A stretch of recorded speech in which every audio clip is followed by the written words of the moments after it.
3 keys to success for your clothing brand. Now, regardless of where you're at in your journey, knowing what to focus on can be quite difficult. There isn't really a roadmap or a solid step-by-step guide of how to build a successful clothing brand. And that makes it tricky because you could potentially be spending a lot of time on things that won't get you anywhere. In this video, we've gathered 3 key areas that can make or break a clothing brand. So let's get right into it. Part 1.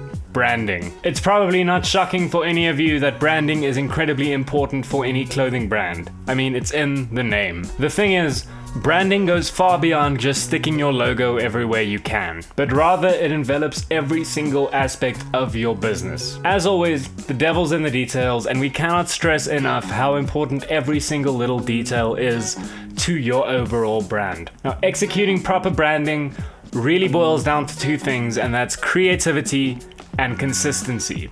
Having a creative way of branding your garments will make them a lot more memorable, and that's exactly what you want. And if it's something you can keep consistent throughout your whole range, that's even better. This could be so many different things, like a little label that's on every single shirt, or it could be a very creative inside neck print that makes people laugh or that people will remember, or any number of different things. But at the end of the day, the more branded and identifiable your garments are, the more premium and memorable they will be. Now, the same concept applies to your website, if you have a stall where you're selling stuff, if you have a retail space, anywhere your brand is. Your branding needs to be consistent, recognizable, and everywhere. And branding isn't just your logo or the look of things, it's also how you word the copy on your website. It's the way you express yourself through every avenue you can. And this needs to feel cohesive and like it's got a point to it. So it's important to take the time to really sit and figure out the essence of your brand, and then think about how you can express this through all the different aspects of your brand. Now, people want to be able to talk about the brand they're wearing,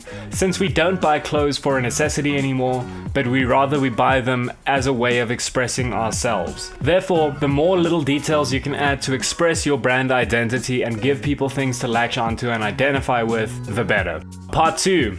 Scale. Knowing when and how to scale your brand can seriously be the difference between great success and a very expensive failure. Therefore, it's a really good idea to have a rough plan of how and when you want to scale from the get-go. Now, scaling isn't just about the amount of designs you have or the amount of clothes that you sell, but it's more about how you handle your supply chain and your stock. There are a couple of different ways you can handle this when you're just starting out, but it mostly depends on where you'll be selling most of your garments. For example, if you're a band, you'll probably be selling most of your shirts at shows, and this means you'll have to carry some physical stock. Now, this is made a lot easier with things like DTG printing that allow for very low MOQs, which means you don't have to buy a ridiculous amount of stock and have your money tied up. But if you're a clothing brand starting out and you're going to be selling online for your first couple of purchases, we would definitely recommend going with a print-on-demand model. Using a print-on-demand service like in a dropship is so great for a clothing brand starting out because you don't have any upfront major investments and you don't have any monies tied up in stock or inventory which might not sell. This means that you practically have 0 risk. From there,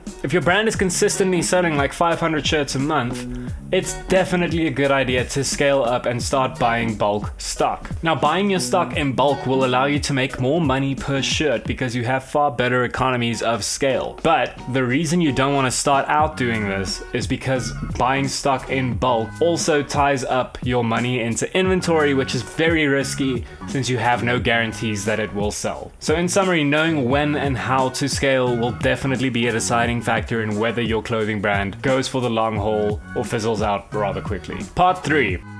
Marketing. Now, we've said it before and we'll say it again, but no one's gonna buy something if they don't know it exists. Having a solid marketing strategy is imperative to the success of any business, not just a clothing brand. Now, marketing used to be a very hit or miss and a very expensive deal, but luckily in modern times, that has changed. We don't need to print out flyers or rent expensive billboards.